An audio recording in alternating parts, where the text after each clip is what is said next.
Gators Breakdown episode 50 is ready to go. 50 episodes, 50th episode to talk about spring practice week one. Hard to believe I've been doing this for 50 episodes. Started last football season, the 2016 season, and Gators Breakdown has grown leaps and bounds ever since. So definitely thank you guys out there for listening and checking out Gators Breakdown. Like I mentioned, it has grown a lot thanks to you. So thanks for all the listeners out there. I can't thank you enough for giving me the opportunity to share Gators talk with you guys and all the interaction on Twitter and on YouTube and just out in public as well. Talk to some of you guys out there. So thanks for definitely checking this out and making this fun. I do this for fun. It's not a job, so just getting out there the Gators knowledge that I like sharing with you guys. And like I said, I can't thank you guys enough for all the interaction and all the listens that you guys bring our way. So 50 episodes, kind of a little bit of a milestone here on Gators Breakdown. So I'm your host, David Waters. You can find me on Twitter at GatorDave_SEC. You can find my co-host there as well, Joey Vizzi on Twitter at JoeyV_SEC Sports, and Bill Sykes at Real B Sykes. Those guys will probably be joining me again next week. So we'll talk more about spring practice as the Gators are off next week. But we'll get their opinions on spring practice so far and what those guys have seen and what they like. But you can find all your Gators Breakdown episodes on SoundCloud, iTunes. So you already know you can find it live here on YouTube. Put those audio versions on SoundCloud and iTunes. You can just search those sites or get the links by following us on Twitter at Gators Breakdown and on Facebook.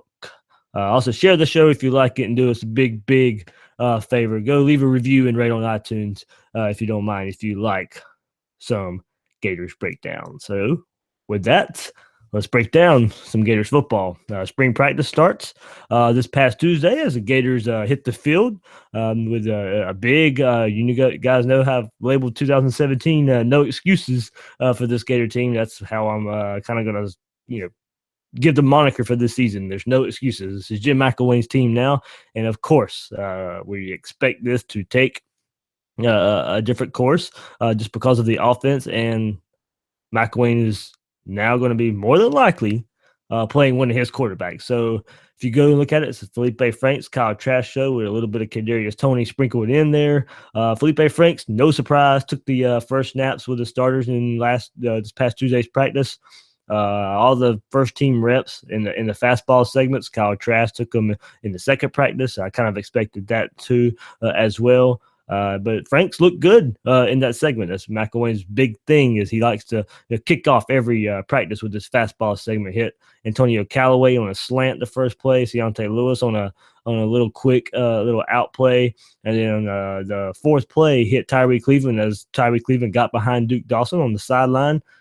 I mean, it was a picture-perfect pass from Felipe Franks, and it put it right in the breadbasket over Duke Dawson to Tyree Cleveland. So Jim McElwain had to say about that. Those guys aren't afraid to put the ball down the field. There's no doubt about it, McElwain said. We've got a couple guys that can chase it down. We know that.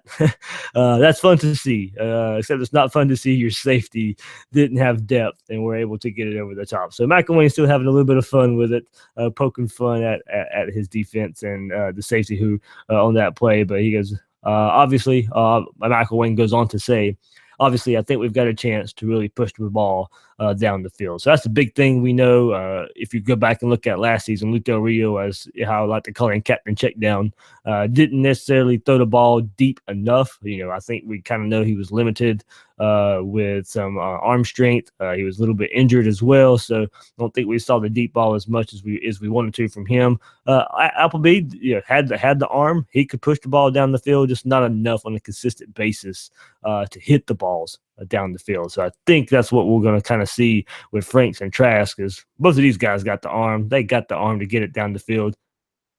Can they get the consistency there? And I still think that's part of the problem.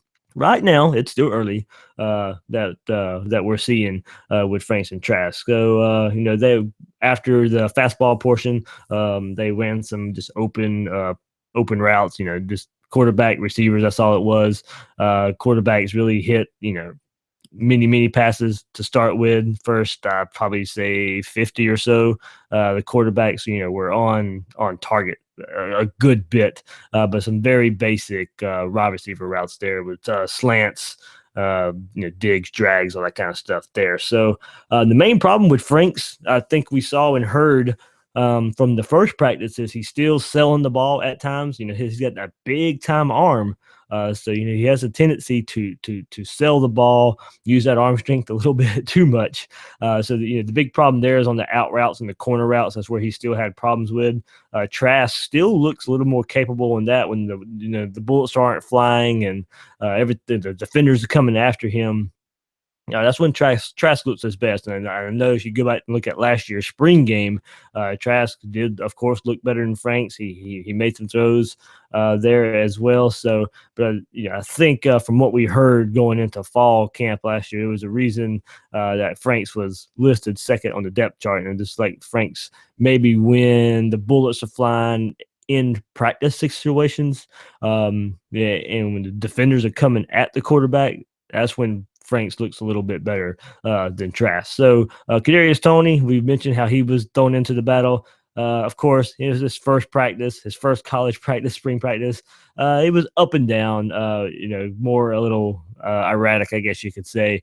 But it's just, it was his first practice. You're not going to expect much from him. We want to see what he looks like at the end of spring to see what Florida has moving forward going into fall camp with him. The one thing that I did notice about Franks and might be why he looks more accurate overall, if you really look at him from a year ago from now, yes, him and Trask right now are neck and neck, very similar. But I don't think you could say that this time last year. So now we get to see him a little bit more.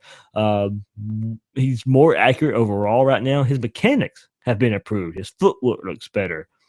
Holds the ball high, doesn't let it drop as much before release, along with a quicker release. So I think that's why he got some coaching. He didn't have a lot of quarterback mechanic coaching in high school. He's getting that now at Florida. And I think you can really tell right away that Franks, he definitely looks better than this time a year ago, toward the end of spring last year to now. He has worked at this craft, and for both guys, for both Felipe Franks and Kyle Trask, the most important takeaway I took from when Jim McElwain spoke to the media after the first practice was when he said, talking about the quarterbacks, overall those guys handled, quote, overall those guys handled what we put in good, and we were actually able to be a little ahead in install. So that was a good thing as well, McElwain said. We were able to show a bunch of different formational things and yet run the base attack. So that shows me they had a really good offseason and a really good understanding coming from last fall into spring, which was good. I thought we did some good stuff with the run pass option stuff today in the past game. So we'll see how that kind of helps them too. End of quote. So, if you read into that, that at least lets us know Franks and Trask are taking care of everything they can take care of away from the field. They're doing the necessary things in successfully knowing the playbook, getting the ball out. Even Brandon Powell spoke to that, saying, you can tell, quote, you can both tell they both studied the playbook. They knew where to go with the ball fast. So, you take those two quotes, one from Jim McElwain and Brandon Powell.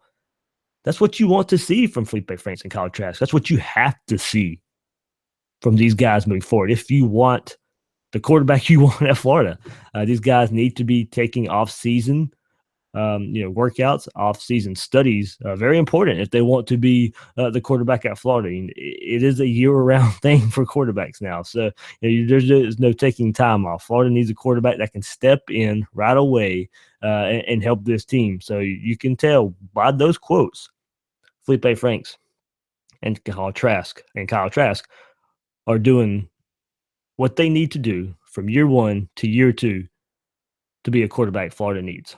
So what the if you want to call them starting lineups for spring practice look like, I think if you go back, you look at the fastball period, as I mentioned, Felipe Franks, of course, quarterback, Jordan Scarlett at running back, Callaway, Cleveland at wide receiver, DeAndre Goolsby, Keontae Lewis, they were both on the field at the same time there.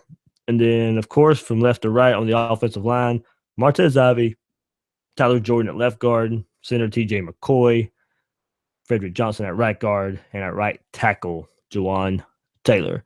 If you look at the second team there on the offensive line, just want to give you guys that. Kadeem Telford was that left tackle, true freshman there, early enrollee.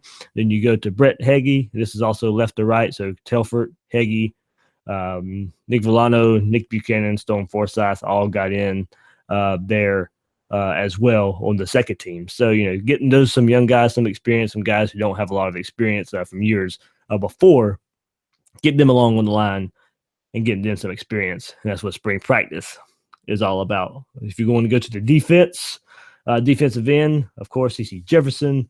Go to defensive tackle, you have Taven Bryan, Kerry Clark. Other defensive end, Kavanis Davis was on the weak side defensive end. Of course, because Jordan Sherritt not taking part right now. In spring, linebacker, Vashawn Joseph, Christian Garcia at middle linebacker, and Kylan Johnson. And then Chauncey Gardner at one of the cornerback spots, Duke Dawson at the other corner, Nick Washington and Marcel Harris lined out the rest. Excuse me. Of the defense. So, of course, there's Christian Garcia in there. David Reese, remember, he's out for the spring, so he won't be taking place in that. So don't worry about Christian Garcia being the middle linebacker. I know some people that caught some people by surprise. I don't think when I was talking with them on Twitter, I don't think they remembered that Reese was out for the spring. So no worry there. And Christian Garcia actually looked okay at that first practice thing. So another thing, a couple other things that stood out. Of course, the new coaches out there, Juwan Sider, Brad Davis in particular, of how vocal they were and how, they were able to keep up with Jim McElwain's tempo at practice. They were very involved. You even saw Brad Davis, with his hands on some offensive linemen, getting on them, helping them as well. Getting physical, don't get me wrong, not in a wrong way, but, putting his hands on them, giving them instruction. It was good to see from what we've been used to seeing from Mike Summers the last few seasons. This is a good young guy in Brad Davis, and you can tell he's eager out there. So, to those points, McElwain said, I was really excited about the tempo in which they practiced, the way they attacked it, and really the way they helped each other get better. The competition part was fantastic.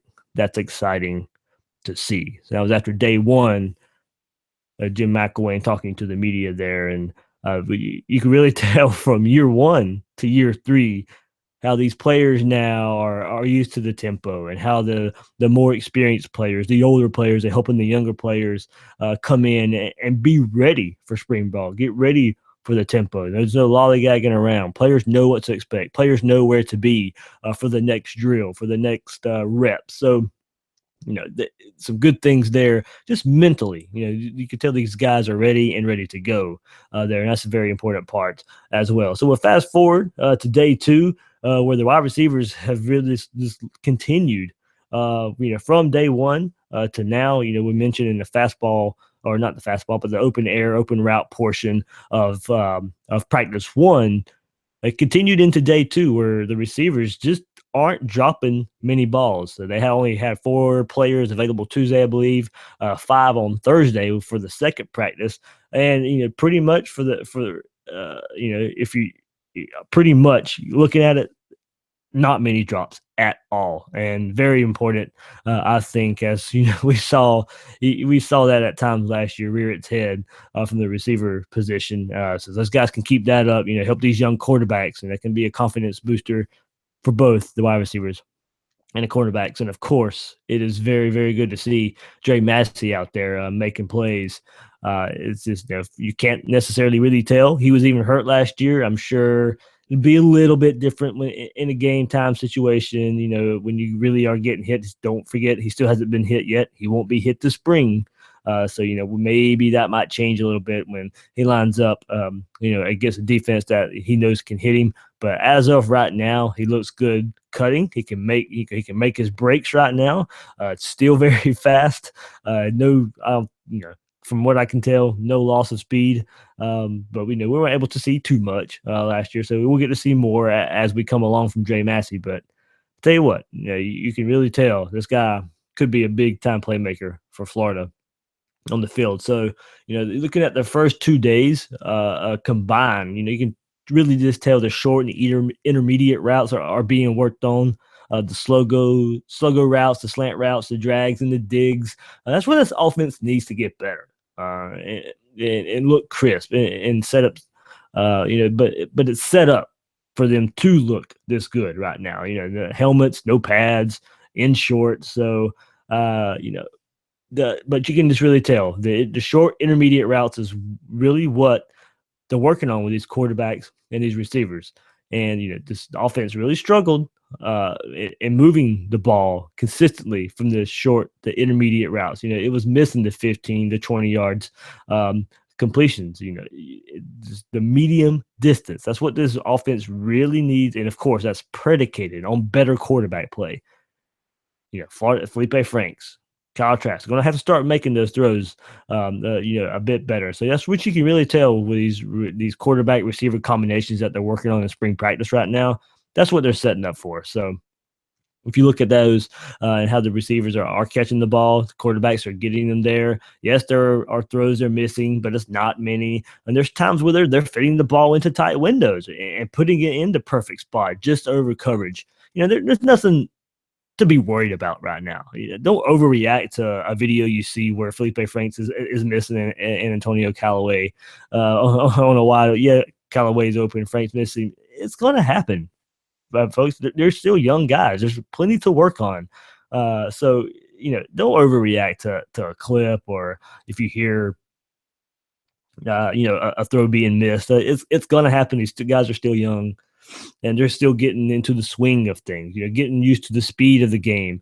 So we'll see. It will turn itself around or not, but it will be there. We'll see it. We'll hear about it.